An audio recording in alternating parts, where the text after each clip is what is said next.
666లో details చూస్తే ఢిల్లీలో జరిగిన ఏఐ సదస్సులో తెలుగు రాష్ట్రాల ముఖ్యమంత్రులు రేవంత్ రెడ్డి, చంద్రబాబు నాయుడు పాల్గొన్నారు. ఏఐ రంగంలో భారత్ గ్లోబల్ లీడర్ కావాలని, హైదరాబాద్లో ఏఐ వార్ రూమ్ ఏర్పాటు చేయాలని కేంద్రానికి తెలంగాణ సీఎం రేవంత్ రెడ్డి సూచించారు. ఇక ఇదు సమ్మిట్లో పాల్గొన్న సీఎం చంద్రబాబు ఏపీని ఏఐ క్వాంటమ్ హబ్గా తీర్చిదిద్దే దిశగా ఐబీఎం, ఐఐటీ మద్రాస్ సహా 7 సంస్థలతో ఒప్పందం కుదుర్చుకున్నారు. దీంతో ఏఐ రంగంలో 2 రాష్ట్రాలు వేగంగా ముందడుగు వేస్తున్నట్లు నిపుణులు చెబుతున్నారు. దీనికి సంబంధించిన మరింత సమాచారాన్ని మా బీఆర్కే ప్రతినిధి రాజు అందిస్తారు. రాజు, చెప్పండి, అంశానికి సంబంధించిన అప్డేట్ ఏంటి? ఎస్ ఝాన్సీ, కేంద్ర ప్రభుత్వం ప్రతిష్టాత్మకంగా నిర్వహిస్తున్న ఏఐ సమ్మిట్ ఏదైతే ఉందో 2 తెలుగు రాష్ట్రాల ముఖ్యమంత్రులు అక్కడ పాల్గొనడం ప్రాధాన్యత సంతరించుకుంది. ముఖ్యంగా రేవంత్ రెడ్డి కీలక ప్రసంగం అయితే చేశారు. అందులో ఏదైతే ఏఐ గురించి కొన్ని కీలక వ్యాఖ్యలు అయితే చేశారు. ప్రస్తుతం ఏఐ యుగం నడుస్తుంది. ప్రతి ఒక్కరు కూడా ఇప్పుడు ఏఐతో ముందు పడుతున్నారని చెప్పేసి కొన్ని వ్యాఖ్యలు అయితే చేశారు. అదేవిధంగా హైదరాబాద్లో దేశవ్యాప్తంగా కూడా ఒక స్టార్టప్ ఏర్పాటు చేయాలి, దానికి తెలంగాణ కేంద్రంగా ఉండాలని కూడా తెలంగాణ ముఖ్యమంత్రి రేవంత్ రెడ్డి చెప్పారు. అటు ఆంధ్రప్రదేశ్ సంబంధించిన ముఖ్యమంత్రి చంద్రబాబు నాయుడు గారు కూడా మొత్తం 7 కంపెనీలతో ఎంఓఏలు అయితే కుదుర్చుకున్న నేపథ్యం. మొత్తంగా చూసుకుంటే కనుక భవిష్యత్తులో మొత్తం కూడా ఏఐ ఉంటుందని చెప్పేసి కూడా రేవంత్ రెడ్డి అయితే కొన్ని వ్యాఖ్యలు అయితే చేశారు. ఇక దాంతో కొన్ని చాలా వరకు ఉద్యోగాలు కోల్పోతారు అన్న భావన కూడా దానికి కూడా సమాధానం ఇస్తూ ఉద్యోగాలు కోల్పోయినప్పటికీ కొత్త స్కిల్స్ నేర్చుకుంటే కనుక ఖచ్చితంగా కొత్త ఉద్యోగాలు కూడా పుట్టుకొస్తాయని కూడా రేవంత్ రెడ్డి గారు కూడా అన్నారు. ఏదైతే అగ్ని చక్రం ఇలాంటితో ఎలాంటి చారిత్రాత్మక మార్పులు వచ్చాయో ఏఐతో కూడా అలాంటి చారిత్రక మార్పులే భవిష్యత్తులో వస్తాయని కూడా చెప్పడం జరిగింది. ఇక మొత్తంగా ఏదైతే ఏఐ ఉందో అది దేశవ్యాప్తంగా కూడా ఏఐ హబ్గా మారబోతుందని చెప్పారు. ముఖ్యంగా ఆంధ్రప్రదేశ్కి చంద్రబాబు నాయుడు సంబంధించి చూసుకుంటే 7 ఎంఓయూలు అయితే కుదుర్చుకున్నారు. అందులో కీలకమైనటువంటి అంశాలు అయితే మనం ఒకసారి చూద్దాం. క్వాంటమ్ మరియు ఏఐ రంగాల్లో సెంటర్ ఆఫ్ ఎక్సలెన్స్ ఏర్పాటు కోసం యునైటెడ్ నేషన్ ఇంటర్నేషనల్ కంప్యూటర్ ఒక ఒప్పందం అయితే జరిగింది. అట్లాగే క్వాంటమ్ ఏఐ సైబర్ సెక్యూరిటీ రంగాల్లో 1,00,000 మందికి ఉద్యోగాలు ఇచ్చే ఐబీఎంతో ఒక ఎంఓయూ అయితే కుదుర్చుకున్నారు. అటు ఏఐ ట్యూటర్ అభివృద్ధి అంశంపై ఇండియన్ ఇన్స్టిట్యూట్ ఆఫ్ టెక్నాలజీ మద్రాస్తో కూడా ఒక అవగాహన ఒప్పందం అయితే జరిగిందని చెప్పుకోవాలి.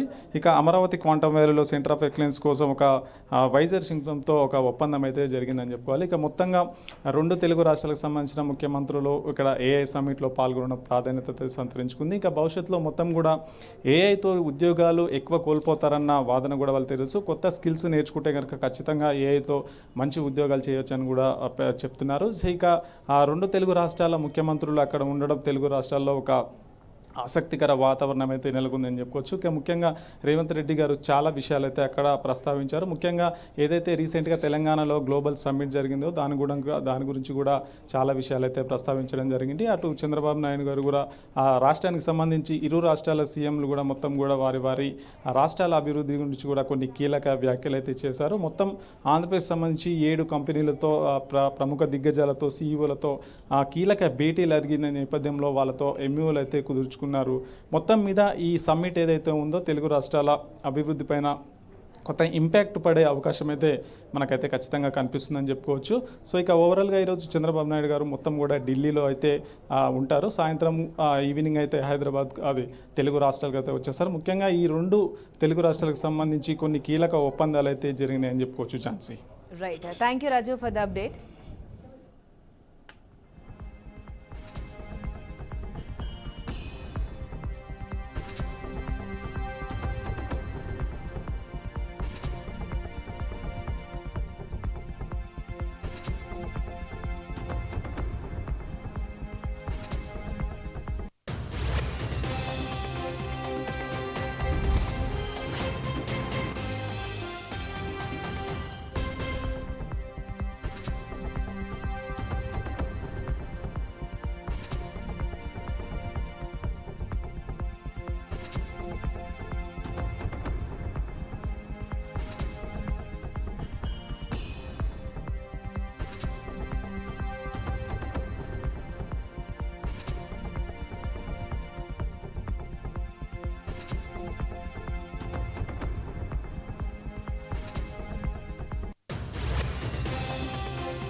ఏపీ శాసన మండలిలో తిరుమల లడ్డు, ఇందాపూర్ డైరీ అంశాలపై అధికార విపక్షాల మధ్య ఇవాళ కూడా తీవ్ర వాగ్వాదం జరిగింది.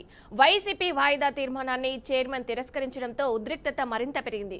సభలో ప్లాకార్డులు, దేవుడి ఫోటోలు తీసుకురావడంపై అధికార పక్షం తీవ్ర అభ్యంతరం వ్యక్తం చేసింది.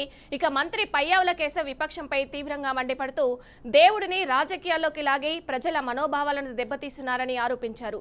హిందూ గౌరవాన్ని తగ్గించేలా వైసీపీ ప్రవర్తిస్తుందని విమర్శించారు. సభలో జరిగిన గందరగోళంలో మైక్ విసిరికొట్టిన ఘటన కూడా చోటు చేసుకుంది. మొత్తం ఘటనతో మండలి సమావేశాలు ఉద్రిక్తంగా మారాయి. ఇక ఇదే అంశానికి సంబంధించి మరింత సమాచారం మా ప్రతినిధి శివరాజేష్ అందిస్తారు. శివరాజేష్, పూర్తి అప్డేట్స్ ఏంటి? గుడ్ ఈవినింగ్ విజయ.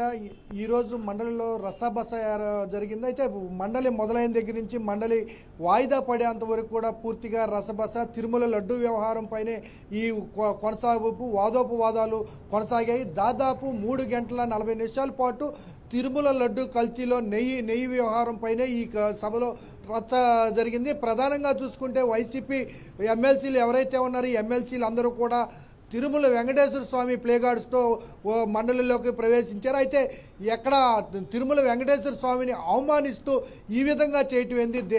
రాష్ట్ర ప్రతిష్టతను దిగజారుస్తున్నారు, రాష్ట్ర దేవుణ్ణి బజారుకి ఇచ్చే విధంగా వ్యవహరిస్తున్నారు అనేసి కూటమి పార్టీకి చెందిన మంత్రులు సీరియస్ అయిన పరిస్థితి ఈరోజు ఎదురైంది మండలిలో. మండలి ఏదైతే బడ్జెట్ సమావేశాలు మొదలైనయో, బడ్జెట్ సమావేశాలు మొదలైన రోజు నుంచి నేటి వరకు కూడా తిరుమల లడ్డు వ్యవహారం మీదే కల్తీ నెయ్యి వాడారని అంశం మీద మాత్రమే చర్చ జరుగుతుంది, కానీ మరో అంశానికి వెళ్ళిన పరిస్థితి మండలిలో కనపడలేదు. అయితే స్పష్టంగా ఈరోజు చూసుకుంటే మాత్రం ఖచ్చితంగా ఈ లడ్డు వ్యవహారంలో పూర్తి స్థాయి చర్చ అయితే మాత్రం మండలిలో జరగాలి, దానికి ఫుల్ స్టాప్ పెట్టే విధంగా ఉండాలనేసి వైసీపీ ఎమ్మెల్సీలు అడగడం, కూటమి ప్రభుత్వానికి చెందిన వాళ్ళు ఎట్టి పరిస్థితుల్లో దేవుడి వ్యవహారాన్ని బజారుకి వేర్చకూడదు, ఎట్టి పరిస్థితుల్లో పబ్లిక్ చేయొద్దు అనేసి స్పష్టంగా చెప్పినప్పటికి కూడా మాట వినే ప్రశ్న అయితే మాత్రం వైసీపీ ఎమ్మెల్సీలు ఒక్కళ్ళు కూడా వ్యవహరించలేదు. మరోపక్క చూసుకుంటే వైసీపీ ఎమ్మెల్సీలు తాము ఎక్కడా కూడా దేవుడు బొమ్మని అవమానించలేదు, ఎక్కడా కూడా చిత్రపటాలు పట్టుకొని కాలు చెప్పులు లేకుండా వచ్చామే కానీ కనీసం చెప్పులు కూడా ధరించలేదనేసి స్పష్టంగా చెప్తారు. దేవుడికి ఇచ్చే ప్రాధాన్యత, దేవుడికి ఇచ్చే గౌరవం దేవుడికి ఇస్తున్నా, కానీ కల్తీ వ్యవహారంలో మాత్రం ఖచ్చితంగా ఇందాపూర్లో డైరీకి సంబంధించిన వ్యవహారంలో ఏం జరిగింది, హెరిటేజ్ పాత్ర ఎంత, గత ప్రభుత్వ పాత్ర ఎంతో, దీని అంశం మీద ఖచ్చితంగా మండలిలో చర్చకి రావాలనేసి వాళ్ళు డిమాండ్ చేస్తే దాన్ని డిమాండ్ని వ్యతిరేకిస్తూ స్పష్టంగా ఎక్కడా కూడా భక్తిని దైవాన్ని బజారుకి ఇచ్చే విధంగా వ్యవహరించకూడదనేసి కూటమి ప్రభుత్వానికి చెందిన మంత్రులు స్పష్టం చేశారు. అందుకు సంబంధించి ఆర్థిక మంత్రి పయ్యావుల కేసు పూర్తి స్థాయిలో ఏదైతే మండలిలో రసబస చేస్తున్న ఎమ్మెల్సీ మీద ఆగ్రహం వ్యక్తం చేశారు. ఈ దేవుడి పేరుతో రాజకీయాలు చేస్తున్నారు, రాజకీయాలు చేస్తే దేవుడు క్షమించే పరిస్థితి కనపడట్లేదు. ఖచ్చితంగా స్పష్టంగా ఏదైనా ఉంటే చర్చలు మాట్లాడుకోవాలి, కానీ శాసన మండలిలో రసాబస చేయటం సబబు కాదు. వెంకటేశ్వర స్వామి చిత్రపటాలు తీసుకొని మండలిలోకి రావటమే నేరం, భగవంతుడిని అవమానిస్తున్నారు అన్నట్టు చెప్పడంతో పాటుగా వాదోపవాదాల మధ్యనే సభను వాయిదా వేసుకున్నారు. Vijaya. Right, thank you Rajesh, thanks for the updates. AP శాసన మండలిలో 5గురు వైసీపీ ఎమ్మెల్సీల రాజీనామా వ్యవహారం కొత్త మలుపు తీసుకుంది.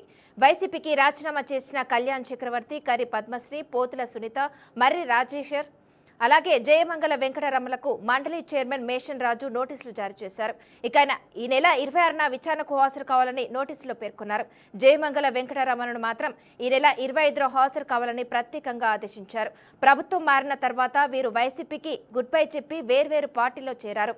తమ రాజీనామాలను త్వరగా ఆమోదించాలని కోరుతూ ఇప్పటికే కోర్టును ఆశ్రయించిన నేపథ్యంలో చైర్మన్ తాజా నోటీసులు జారీ చేయడం రాజకీయ వర్గాల్లో చర్చనీయాంశంగా మారింది. ఇక ఇదే అంశానికి సంబంధించి మరింత సమాచారాన్ని మా ప్రతినిధి ప్రేమ్ అందిస్తారు. ప్రేమ్, చెప్పండి, ఈ అంశానికి సంబంధించిన అప్డేట్ ఏంటి? మానస, ఏపీ శాసన మండలి అయితే మాత్రం పూర్తి స్థాయిలో కూడా హీటెక్కిన వాతావరణం అయితే మనకు కనిపిస్తుంది. ఇప్పటికే ఇటు హిందాపూర్ డైరీ, అదే విధంగా ఇటు హెరిటేజ్ డైరీ సంబంధించి అలాగే తిరుమల లడ్డు యొక్క నెయ్యి కల్తీ విషయం వ్యవహారంలో పైన కూడా ఇటు పూర్తి స్థాయిలో కూడా ఇటు రసాబస కార్యక్రమం కూడా జరిగినట్టు కనిపిస్తుంది. ఇదే సమయంలో ఇటు ఆ, ఏపీ శాసన మండలి స్పీకర్ మోహన్ రాజు అయితే మాత్రం ఇటు జయమంగళ వెంకటరమణ, అదేవిధంగా కవి పద్మశ్రీ, పోతుల సునీత, అలాగే ఇటు వీళ్ళ నలుగురికి కూడా ఇటు నోటీసులు ఇవ్వడం అయితే మాత్రం చర్చనీయాంశంగా మారింది. పూర్తి స్థాయిలో కూడా ఏపీలో పాలిటిక్స్ అయితే మాత్రం హీట్ ఎక్కిన వాతావరణం అయితే కనిపిస్తున్న పరిస్థితి కనబడుతుంది. అయితే ఇక్కడ మనం ప్రధానంగా చూసుకున్నట్లయితే 2024 ఎన్నికల తర్వాత ప్రభుత్వం ఎప్పుడైతే మారిన తర్వాత ఇటు నలుగురు ఎమ్మెల్సీలు అయితే కవి పద్మశ్రీ కానీ, పోతుల సునీత కానీ, ఇటు రాజశేఖర్ కానీ, అదేవిధంగా జయమంగళ వెంకటరమణ కూడా వీళ్ళందరూ కూడా వేరు వేరు పార్టీ కండువాలు కప్పుకున్న విషయం మనకు తెలిసిందే. అయితే వీరందరూ కూడా ఇటు ఆగస్టు 2024 సమయంలోనే వీళ్ళందరూ కూడా రాజీనామా చేసినట్టు కూడా మనకు కనబడుతుంది. అయితే అప్పటి నుండి కూడా పలుమార్లు ఇటు జయమంగళ వెంకటరమణ విషయానికి వస్తే మాత్రం కొన్ని ప్రలోభాల వల్లే నేను పార్టీ మారాల్సి వచ్చిన విషయం, ఆ వ్యాఖ్యలు కూడా గతంలో దుమారం రేపిన పరిస్థితి కనబడింది. అయితే దానిపై కూడా ఆయన సముఖంగా ఉన్న పరిస్థితి కనబడుతుంది. అయితే 2-3 సార్లు దీనిపైన వాళ్ళు ప్రెజర్ పెట్టడం కూడా జరిగింది. ఇటు రాజీనామాని ఆమోదించండి, కేవలం మేము ఏదైతే ఇటు స్పీకర్ ఫార్మాట్ ఉంటుందో ఏదైతే అఫీషియల్ ఫార్మాట్ లోనే మేము రాజీనామా చేయడం కూడా జరిగింది కాబట్టి ఈ రాజీనామాని ఆమోదపరచండి అంటూ కూడా గతంలో కూడా వాళ్ళు దీనిపైన వాళ్ళు వ్యాఖ్యలు చేసిన పరిస్థితి కనబడుతుంది. అయితే ఏది ఏమైనప్పటికీ కూడా ఇప్పుడు ఇటువంటి పరిస్థితిలో మరొకసారి ఇటు ఏపీ శాసన మండలి సంబంధించి మోహన్ రాజు స్పీకర్ ఇటు నోటీసులు జారీ చేయడం, ఈ నెల 25వ తారీఖున ప్రత్యేకంగా జయమంగళ వెంకటరమణని ఇటు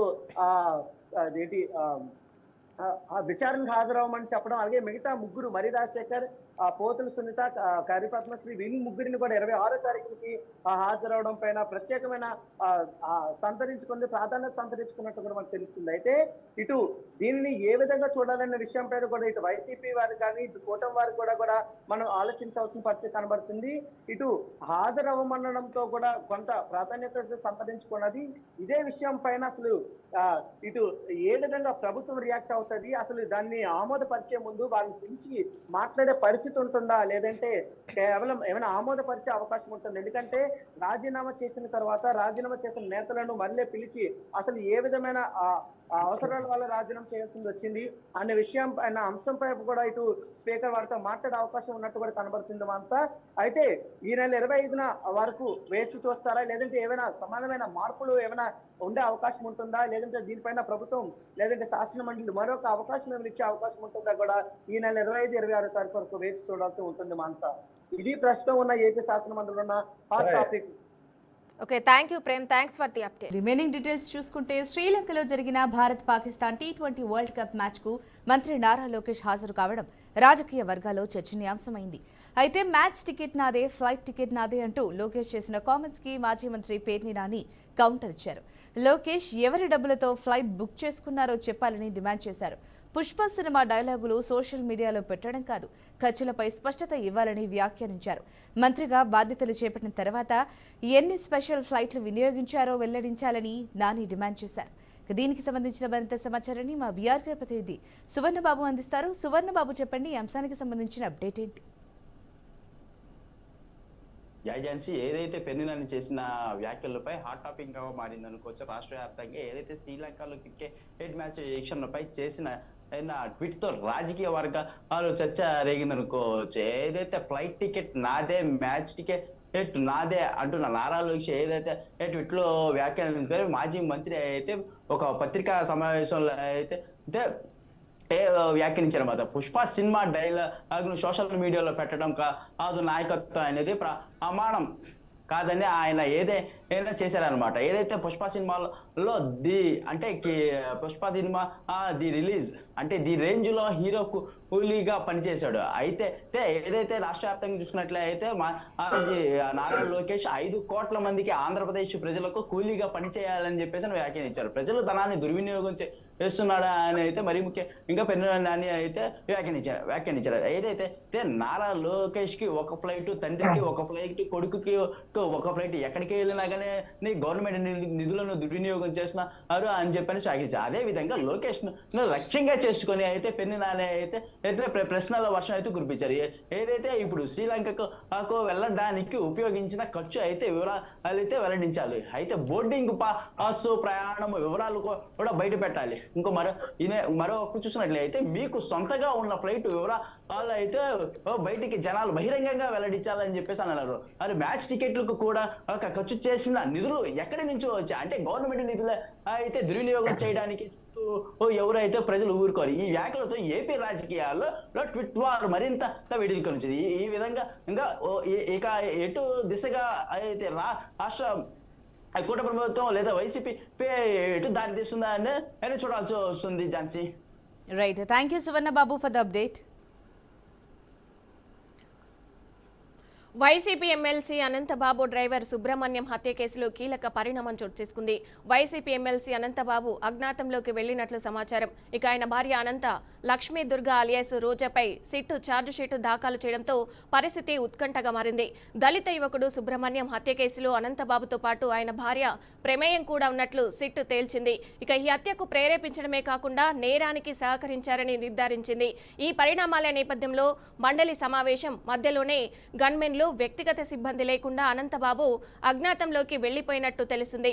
మరోవైపు ఆయన భార్య కోసం పోలీసులు గాలింపు చర్యలు ముమ్మరం చేశారు. కేసు రాజకీయ వర్గాల్లో సంచలనం రేపుతుంది. ఇక ఇదే అంశానికి సంబంధించి మరింత సమాచారం మా ప్రతినిధి అశోక్ అందిస్తారు. అశోక్, పూర్తి అప్డేట్స్ ఏంటి? థ్యాంక్ యూ విజయ. ప్రస్తుతం 2022 మే 19వ తేదీన ఏదైతే వీధి సుబ్రహ్మణ్యం డోర్ డెలివరీ హత్య కేసు మాత్రం ఆంధ్రప్రదేశ్ అంతా కూడా సంచలనంగా మారిందని చెప్పవచ్చు విజయ. ప్రస్తుతం ఏదైతే ఈ యొక్క వీధి సుబ్రహ్మణ్యం కేసులో నిందితుడిగా ఉన్న ఎమ్మెల్సీ అనంతబాబు అయితే మాత్రం అప్పుడు వైసీపీ ప్రభుత్వంలో ఉండగా పూర్తిగా అధికారాన్ని చేతిలో పెట్టుకుని పూర్తిగా కూడా ఛార్జ్ షీట్ కూడా తొందరగా వేయకుండా లేట్ చేస్తూ కూడా పోలీస్ డిపార్ట్మెంట్ అధికారులు కానివ్వండి, అప్పుడు ఎస్పీ అధికారులు కానివ్వండి పూర్తిగా సహకరించడంతో ఫెయిల్ బెయిల్ ఏదైతే మాత్రం ఇచ్చేలాగా అయితే మాత్రం వారు చేయడం జరిగింది. అదే విధంగా బయట కూడా వారం 15 రోజులు కూడా బయట తిరగడం జరిగింది. తిరిగిన తర్వాత అతనికి ప్రాణహారం ఉందన్న భయంతో వెంటనే అతను పోలీసులకి ఎస్పీ దగ్గర లొంగిపోవడం జరిగింది విజయ. తదనంతరం కూడా అతను పూర్తిగా మరలా బెయిల్ రావడంతో పూర్తిగా ఛార్జ్ షీట్ అయితే మాత్రం పూర్తిగా అది దాఖలు చేయడంతో అధికారులు నిర్లక్ష్యంగా కావాలని కొమ్మక్కై పూర్తిగా అప్పుడు వైసీపీ ప్రభుత్వంలో పోలీసులు అయితే పూర్తిగా సహకరించడంతో అక్కడ ఎవరైతే ఈ యొక్క ఎమ్మెల్సీ అనంతబాబుకి అయితే మాత్రం పూర్తిగా అయితే బెయిల్ రావడం జరిగింది. తర్వాత హోరాహోరీగా అయితే మాత్రం సెంట్రల్ జైలు నుండి వస్తూ భారీగా కూడా ఏదైతే బాణాసంచాలతో పూర్తిగా కూడా ఒక ముద్దాయి అయినటువంటి అంతకుడికి ఏదైతే ఇవ్వాలో ఆ అంతకుడు యొక్క దండలతో పూలు సారువాలతో కప్పుకుంటూ కూడా ఆయన్ని ర్యాలీగా తీసుకెళ్లి జరిగారు. ఒక దళితులు జరిగిన అన్యాయాన్ని ఈ విధంగా చేస్తారంటే కూడా అప్పుడు అంతా కూడా యావత్ లోకం అంతా కూడా ముక్కును వేలేసుకున్న పరిస్థితి ఉంది విజయ. అయితే మరొక కోణంలో చూసుకున్నట్లయితే ఎవరైతే ఇప్పుడు ఏదైతే కోట ప్రభుత్వం వచ్చిన తర్వాత కూడా కొంత వేగవంతమైంది కేసుని ఎవరైతే డిఎస్పీ దేవరాజ్ మనీష్ పాటిల్ ఏదైతే మాత్రం దీన్ని పూర్తి విచారణ చేసి ఎవరైతే ఈ యొక్క అనంతబాబు భార్య ఎవరైతే ఉన్నారో ఆవిడ పూర్తి స్థాయిలో దీంట్లో A2 పాత్రగా ఈ యొక్క పూర్తి స్థాయిలో అయితే మాత్రం A2 పాత్రగా చేర్చడం జరిగింది. ఎవరైతే ఈవిడి పూర్తిగా భార్య కూడా ప్రత్యేకమైన ఇందులో పాత్ర ఉందని కూడా, ఎందుకంటే ఎవరైతే డ్రైవర్ వీధి సుబ్రహ్మణ్యం బర్త్డే పార్టీ జరుపుతుండగా ఆ సమయంలో యొక్క అనంతబాబు తీసుకెళ్లి కారులో పార్టీ మధ్యలో తీసుకెళ్లి కారులో తీసుకొచ్చిన తర్వాత దాని వెనకాల కారు కూడా ఇవి డ్రైవ్ చేసుకో వస్తున్నట్టు కూడా ఇది సిచ్చి విచారణలో సీసీ ఫుటేజ్ జరిగింది. అపార్ట్మెంట్ లో ఎవరైతే ఇక భార్య ఉందో ఆవిడ అలియాస్ రోజా ఎవరు పూర్తిగా కూడా లక్ష్మీ దుర్గా అలియాస్ రోజా కూడా ఆ యొక్క అపార్ట్మెంట్ కి వెళ్ళటం, వాచ్మెన్ తో మాట్లాడటం, హడావుడిగా ఇంట్లో 2-3 సార్లు రావడం, బట్టలు మార్చుకోవడం, ఇలాంటి పూర్తి నివేదిక విచారణ ఉన్నప్పటికీ కూడా పోలీసులంతా కూడా మసిపూసి మారడిగా చేసి విషయాన్ని తప్పుదో పెట్టే ప్రయత్నం చేశారు. ఇదంతా కూడా ఎవరైతే డిఎస్పీ ఎవరైతే దేవరాజ్ మనీష్ పాటిల్ విచారణలో అయితే స్థితి విచారణలో పూర్తిగా ఆధారాలు సేకరించి A2గా అయితే మాత్రం లక్ష్మీ దుర్గ కూడా భార్యని అలియాస్ రోజాను కూడా దీంట్లో చేర్చడం జరిగింది. ఇప్పటికే కూడా కలెక్టరేట్ దగ్గర కూడా అనేక సంక్షేమ సంఘాలు కూడా పూర్తిగా దీని మీద అయితే మాత్రం ర్యాలీలు కూడా చేస్తున్నారు. అదే విధంగా చూసుకున్నట్లయితే ఇప్పటి పరిస్థితుల్లో ఎవరైతే సుప్రీంకోర్టులో పూర్తి స్థాయిలో జస్టిస్ సూర్యకాంత్ పూర్తిగా అయితే మాత్రం ఆగ్రహం వ్యక్తం చేస్తున్నప్పుడు ఏపీ పోలీసులు నిర్వహణ అయితే మాత్రం చాలా తప్పు జరగంది. ఎవరైతే ఈ యొక్క నాయకులతో కుమ్మక్కయ్యి వారితో దోషులతో కుమ్మక్కయ్యి పూర్తిగా కూడా నీరుగార్చే విషయం పెట్టారు. 2022 మే 19 జరిగిన ఈ యొక్క కేసు విషయం ఇప్పటికీ కూడా ఎటువంటి కొలిక్కి రాకపోవడంతో పూర్తిగా ఏపీ పోలీసులపై కన్నా ప్రత్యేకమైన అనుమానాలు వ్యక్తం అవుతున్నాయి. మీకు చేత కాకపోతే దీన్ని పూర్తిగా కూడా ఎవరైతే ఇక సిబిఐకి కేసు అప్పగించి దీన్ని పూర్తిగా కూడా ముందుకు తీసుకెళ్లే ప్రయత్నం చేయడం జరుగుతుందని కూడా హెచ్చరించడం జరిగింది. అదేవిధంగా విధంగా ఎవరైతే జస్టిస్ సూర్యకాంత్ ఏదైతే ఆదేశాల మేరకు కూడా హైకోర్టు ఉత్తర్వుల ప్రకారం చూసుకున్నట్లయితే పూర్తిగా రోజు విచారణ జరగాలని చెప్పడంతో ఏదైతే మండల శాసనసభలో జరిగినటువంటి కార్యక్రమాలకు హాజరైన ఎమ్మెల్సీ అనంతబాబు ఈ పూర్తిగా విషయాలన్నీ తెలుసుకున్న వెంటనే హడావుడిగా తన సొంత సిబ్బందిని గన్మ్యాన్లు కూడా వదిలేసి ఎక్కడికైతే పూర్తిగా కూడా అజ్ఞాతవాసంలోకి వెళ్ళిపోయారు. తన భార్య ఎవరైతే ఉన్నారో లక్ష్మీదుర్గ అలియాస్ రోజా కూడా ఆ తన సొంత గ్రామ అడ్డజాగల్లో కూడా కనబట్టలేదు, కాకినాడలో కూడా కనబట్టలేదు. పూర్తిగా ఇద్దరు కూడా ఏదైతే ఈ యొక్క ముందస్తు బెయిల్ అయితే మాత్రం ఏదైతే ఇక ముందస్తు బెయిల్ పూర్తిగా కూడా వాళ్ళు దరఖాస్తు చేసుకోవడం జరిగింది. అయితే ముందస్తు బెయిల్ వచ్చేలోపు అరెస్ట్ కాకుండా మరలా దీన్ని ఏదో విధంగా ఎవరి అధికారులు నాయకులు కూడా బలోపేతం చేసి ఏదో విధంగా ఈ సాక్ష్యాలను తారుమారు చేయాలన్న కోణంలో కూడా ఇద్దరు కూడా ఏదైతే అనంతబాబు ప్లస్ లక్ష్మీదుర్గ అలియాస్ రోజా కూడా లోపలికి ఎక్కడికెక్కడో కనపడకుండా వెళ్ళు అజ్ఞాతవాసంగా వెళ్ళారని చెప్పేసి కూడా తెలుస్తుంది విజయ. అయితే ఏదేమన్నప్పటికీ పూర్తిగా కూడా ఈ దళిత ఎవరైతే వీధి సుబ్రహ్మణ్యం తల్లిదండ్రులు కూడా పూర్తిగా రోధిస్తారు. ఇప్పటికే పలు లాయర్లు అదేవిధంగా సంబంధించిన ముప్పాల సుబ్బారావు రాజమండ్రి అడ్వకేట్ ప్రముఖ సీనియర్ వైద్య bar council senior advocate Muppala Subbarao కూడా పూర్తి సహకరిస్తూ ఎప్పటికప్పుడు కూడా వీరితో పాటు వారి కేసు సంబంధించిన విషయాలపై అయితే మాత్రం పూర్తి నిఘా ఉంచారు. అదేవిధంగా డీజీపీ వెంకటేశ్వరరావు కూడా పూర్తిగా గత డిఎస్పీ కాకినాడ డిఎస్పీలు కూడా ఎస్పీలు కూడా కలిసి ఈ కేసుపై కూడా పూర్తి విచారణ చేస్తూ ఆయన కూడా ఎవరైతే వీధి సుబ్రహ్మణ్యం తల్లిదండ్రులు వారిని కూడా కలవ జరిగింది. అయితే పూర్తిగా సిట్ రిపోర్ట్ లో వాదాపై ఏదైతే పూర్తి స్థాయిలో విచారణ ప్రకారం చూసుకున్నట్లయితే ఎమ్మెల్సీ అనంతబాబుకి పూర్తిగా కూడా ఇప్పటికీ కూటమి ప్రభుత్వంలో కూడా కొంతమంది అధికారులు కానివ్వండి కొంతమంది నాయకులు కూడా సపోర్ట్ చేస్తున్నారనే ఏదైతే సపోర్ట్ చేస్తున్నాయనే విషయాలు కూడా అయితే మాత్రం ఇప్పుడు వినబడుతున్నాయి, ఆరోపణలు కూడా వినబడుతున్నాయి. ఎందుకంటే ఎప్పటికప్పుడు సమాచారం అందుతుంది. మండల సమావేశంలో హాజరైన ఎమ్మెల్సీ అనంతబాబు హడావుడిగా వెళ్ళిపోవడంతో కూడా పూర్తిగా అనుమానాలతో వ్యక్తమవుతున్నాయి. ఇంటి దొంగలు ఈశ్వరుడు కూడా పట్టుకోవాలంటే ఇప్పుడు కూటమి ప్రభుత్వంలో కూడా అతను సపోర్ట్ చేస్తున్నారనే ఆరోపణలు కూడా వినబడుతున్నాయి. ఏది ఏమైనప్పటికీ కూడా ప్రస్తుతం అయితే మాత్రం ప్రత్యేకంగా ఎవరైతే హోమ్ మినిస్టర్ అనిత కానివ్వండి పూర్తిగా కూడా ముఖ్యమంత్రి చంద్రబాబు నాయుడు కూడా పూర్తి స్థాయిలో అయితే మాత్రం ఈ యొక్క కేసుపై అయితే మాత్రం పూర్తి విచారణ జరిపి వెంటనే ఏ విధంగా ఇది ఏపీ పోలీసులు నీరు కారుస్తున్న విషయాలపై కూడా చర్చకు జరిపే విధంగా ఉన్న ఏదైతే నవంబర్ 30లోగా ఏదైతే ట్రైల్ కు రావాలి ఈ కేసును పూర్తి చేయాలని చెప్పేసి కూడా ఇది చెప్పడం జరిగింది. హైకోర్టు సీనియర్ న్యాయమూర్తి కూడా ఈ రోజు విచారణ చేయాలన్నంతో కూడా పూర్తిగా ఈ విషయం అయితే మాత్రం చర్చాంశంగా మారింది విజయ. ఒక్కసారిగా చూసుకున్నట్లయితే ఎమ్మెల్సీ అనంతబాబు చేస్తున్న అరాచకాలు అయితే మాత్రం అన్ని ఇన్ని కావని చెప్పవచ్చు. ఎందుకంటే డోర్ డెలివరీ చేశారు అన్నంత దారుణంగా ఉన్న పరిస్థితిలో చూసుకున్నట్లయితే ఏదైతే స్థితి విచారణలో చేసిన భార్య ఆ లక్ష్మీదుర్గ రోజా కూడా ఇందులో ఎవరైతే ఇందులో ముద్దాయిగా ఉన్నదో ఈ పూర్తిగా విచారణ చేసి వెంటనే కూడా అదుపులో తీసుకునే ప్రయత్నం కూడా పోలీసులు ముమ్మరం చేసే ప్రయత్నం ఉందని చెప్పేసి చెప్పవచ్చు కూడా Vijaya. Right, thank you thanks for the update. వరంగల్లో జరిగిన శివాజీ జయంతి సభలో గోషామహల్ ఎమ్మెల్యే రాజ్ సింగ్ మరోసారి ఘాటు వ్యాఖ్యలు చేశారు. ఎంఐఎం నేత అసదుద్దీన్ ఓవైసీ 15 నిమిషాల వ్యాఖ్యలపై స్పందిస్తూ 15 నిమిషాలు కాదు 15 ఏళ్ళు ఇచ్చినా ఏమీ చేయలేరంటూ ఎద్దేవా చేశారు. నీలో దమ్ముంటే సెక్యూరిటీ వదిలై నేను కూడా వదిలేస్తా అంటూ బహిరంగ సవాల్ విసిరారు. తేదీ టైం ప్లేస్ నువ్వే ఫిక్స్ చేయి, ఎక్కడికైనా వస్తానంటూ హెచ్చరించారు. ఇక ఈ హాట్ కామెంట్స్ సభలో ఉద్రిక్తత లేపగా సోషల్ మీడియాలో వైరల్ అవుతున్నాయి. ఈ అంశానికి సంబంధించి పూర్తి సమాచారాన్ని మా ప్రతినిధి శ్రీనివాస్ అందిస్తారు. శ్రీనివాస్ చెప్పండి. తెలంగాణలోనే ఒక రాజకీయ దుమారం లేపిందని చెప్పుకోవచ్చు. ఇకపోతే బీజేపీ ఎమ్మెల్యే రాజ్ సింగ్ సంచలన వ్యాఖ్యలు చేసినటువంటి పరిస్థితి. ఈ వ్యాఖ్యలు తీరా చూసుకున్నట్లయితే అజరుద్దీన్ ఓవైసీ ఎంఐఎం పార్టీకి సంబంధించినటువంటి ప్రతినిధి తెలంగాణలోని హైదరాబాద్ కేంద్రంగా ఆయన పలుమార్లు ఎమ్మెల్యే కూడా గెలిచినట్టు. ఇతనిపై కూడా రాజ్ సింగ్ సవాల్ విసురుతూ నీకు దమ్ముంటే 10 నిమిషాలు గన్మెన్ లేకుండా నువ్వు ఉన్నట్లయితే మా యొక్క ప్రతిరూపం ఏందో తెలిసి చూపెడతామని కూడా రాజ్ సింగ్ ఘాటుగా సవాల్ విసిరినటువంటి పరిస్థితి. 15 నిమిషాలే కాదు 15 సంవత్సరాలైనా 1 నిమిషం నువ్వు గన్మెన్ లేకుండా ఓపెన్ గా వచ్చినట్లయితే చెప్పు, ఎక్కడికి రమ్మంటావో అక్కడికి వస్తామంటూ కూడా సెటర్ వేసినటువంటి పరిస్థితి. ఇకపోతే రాజ్ సింగ్ చేసినటువంటి వాక్యాలు తెలంగాణ రాజకీయాల్లో ఒక సంచలనం అయితే రేపుతుందని చెప్పుకోవచ్చు. ఇకపోతే సోషల్ మీడియాలో కూడా పెద్ద ఎత్తున హాట్ టాపిక్ మారిందని కూడా చెప్పుకోవచ్చు. ఏది ఏమైనప్పటికీ తెలంగాణలో ప్రశాంత వాతావరణంలో రాజకీయ పార్టీలు అనేక సమీకరణలు జరుగుతున్న క్రమంలో కూడా రాజ్ సింగ్ ఎంఐఎం పార్టీ అధినేత సంబంధించిన అజరుద్దీన్ ఓవైసీపై చేసినటువంటి వాక్యాలు తెలంగాణ రాజకీయాలకు దుమారం లేపుతున్నాయని కూడా చెప్పుకోవచ్చు. ఇది తెలంగాణ రాజకీయాల్లో చేసినటువంటి అనేక నిన్న జరుగుతున్నటువంటి సభలో వరంగల్ సభలో జరిగిన క్రమంలో కూడా పెద్ద ఎత్తున ఘాటుగా చేసినటువంటి ఈ వాక్యాలు రాజకీయ దుమారమే కాదు, ఇక ఎంఐఎం పార్టీ అధినేత మీద చేసినటువంటి వాక్యాలు మరోసారి సంచలనం రేపింది. తెలుగు రాష్ట్రాలలో కూడా ఒక చర్చనీయాంశంగా జరుగుతున్నటువంటి పరిస్థితి. ఇకపోతే రాజ్ సింగ్ చేసినటువంటి వాక్యాలకు సవాలుగా మలిచినటువంటి ఎంఐఎం పార్టీకి సంబంధించినటువంటి నాయకులు కూడా చర్చ జరుగుతున్నటువంటి పరిస్థితి. దీనికి సంబంధించినటువంటి 15 నిమిషాలు కాదు 15 సంవత్సరాలైనా ఏమి చేయలేవు అంటూ కూడా సెటార్ వేసినటువంటి పరిస్థితి. 15 నిమిషాలు 15 సంవత్సరాలు అంటూ వాక్యాలకు సంబంధించిన దుమారం రాజకీయ చర్చ జరుగుతుందని చెప్పుకోవచ్చు. ఏది ఏమైనప్పటికీ ప్రశాంత వాతావరణంలో తెలంగాణలో జరుగుతున్నటువంటి అనేక రాజకీయ సభలు కావచ్చు, అనేక రాజకీయ మత ప్రచారాలు కావచ్చు జరుగుతున్న క్రమంలోనే ఇప్పుడు ముస్లింస్ జరుగుతున్నటువంటి అంటే రోజు స్టార్ట్ అయింది. దీనికి సంబంధించినటువంటి ప్రశాంత వాతావరణంలో అన్ని పండుగలు కూడా చేసుకోవాలనేదే తెలంగాణ ప్రభుత్వం కూడా సామరస్యంగా అన్ని ఏర్పాట్లు కూడా చేయడం జరిగింది. ఇలాంటి విషయాలను పునరావృతం కాకుండా చూసి ప్రశాంత వాతావరణంలో పండుగలు జరుపుకోవాలంటూ కూడా గతంలో కూడా డీజీపీ కూడా ఒక సందేశం కూడా ఇచ్చినటువంటి పరిస్థితి. ఇది తెలంగాణలో జరిగినటువంటి రాజ్ సింగ్ చేసినటువంటి సంచలన వాక్యాలకు రాజకీయాల్లో కానీ సోషల్ మీడియాలో దుమారం లేపుతున్నటువంటి తాజా పరిస్థితి.